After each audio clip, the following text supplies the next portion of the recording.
Dang hakini ki hindat sngi, laong baka jingwan tur kerthep ki Bangladesh, haka jila West Bengal ban yo ringkang port sa India, kala jur bha, haka balapan ibod da kisipai BSF.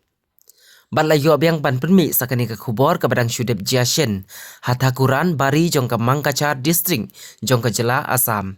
Kabadai Khappud India pat Bangladesh, kalami ka jingklumar ka bajur bha, bakat ba ki BSF kilawan ban penpai ki khat sangut ki poiwir ki badai kinong Bangladesh, klim pen ban lami ka Jingiakynad ka bajur bha bat ki boda kat Bangladesh, bat kinong shnong ha Bangladesh ki banang Iaid yakani ka Jingiakynad. Lapau kat kumbala tho aki khubor na Assam, laong ba ki BSF kila Siat Sautli ki Kuli shasun, ban maham ban penprai upaj ba ubalalang lembrum, bat ru percang ban tur kerthep ban yale bat ki.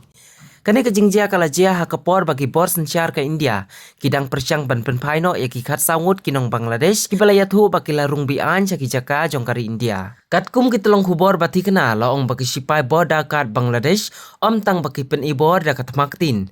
Lapau ruah ke jingtho baki layat lat syadu zero lan, jaka pedeng jongka pertai bom la ban kam try danu. Ka jinglong jingman kala nang jur sisu, kat baki spangut ki riu pai ba jongka Bangladesh, kilaya lum hau zero lan, ban kersyan ya ki sipai dari ki jongki. Ban khang lan no ya ka jingjur ka jingkiu ka Jingiakynad, ki BSF kila Siat ya ka suloi, bat thau syasun ban pen pariano ya upaj ba ubala shit puk, ban penki syakakam ka basniu.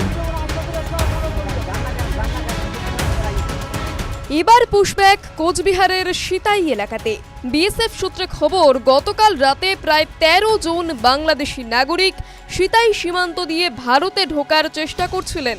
ঠিক তখনই পদ্মা বিএসএফ ক্যাম্পের জওয়ানরা তাদের আটকান, ফলে বর্তমানে ওই ১৩ জন সীমান্তের ঠিক মাঝখানে নো ম্যানস ল্যান্ডে আটকে রয়েছেন।